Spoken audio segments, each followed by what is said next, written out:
Hello, it's day 90, and I want to talk about diet recovery.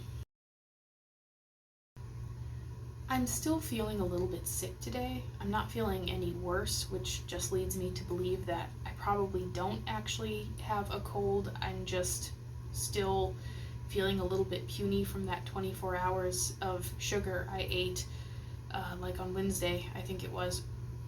So I'm not 100%, and because of that, I figured what better day to have a midlife crisis. So I went ahead and I chopped all my hair off. Hey, haha.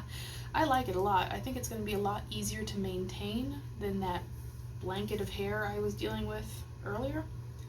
And because I haven't been feeling very good, I also didn't really do much on my diet today. Didn't go to the gym, and for the most part, I've just been trying to eat intuitively today, to eat when I'm hungry and stop when I'm full.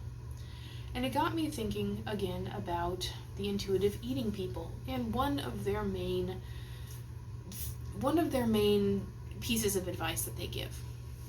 The intuitive eating people believe that diets are inherently damaging, that anytime you go on a diet, you're sending your body into a tailspin that it's going to take a lot of time to recover from. And so they encourage you to take a lot of rest days, and in your day-to-day life to take a lot of rest, to lay down, to relax, because in their minds, in their thought process, you're always going to be recovering from your diet.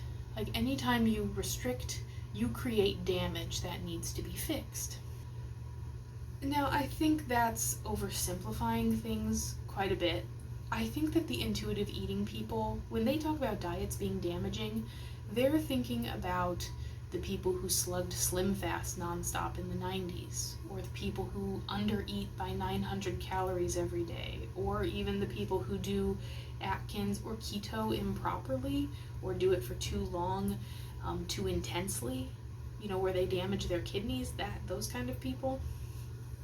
But it's funny because the intuitive eating people that I've talked to, like on the internet or the one in real life that I know, the one who gifted me that book all that time ago, those people also lump in like student athletes with that same kind of diet mentality, like kids who are eating a very strict, like 2,000 calorie diet so that they can go to the Olympics. You know what I mean?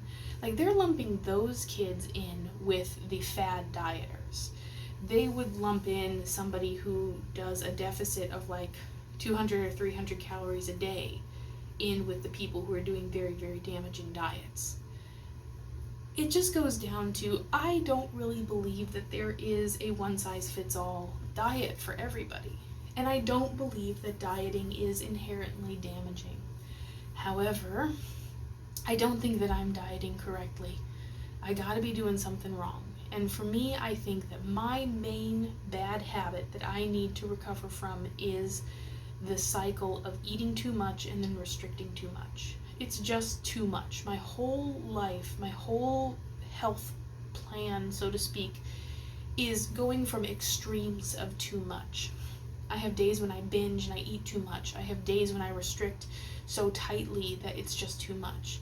I have to find a middle ground. And the fact that I can't, I think, really speaks to my mentality. In other words, I think that I'm impatient. I'm impatient with recovering from my bad habits.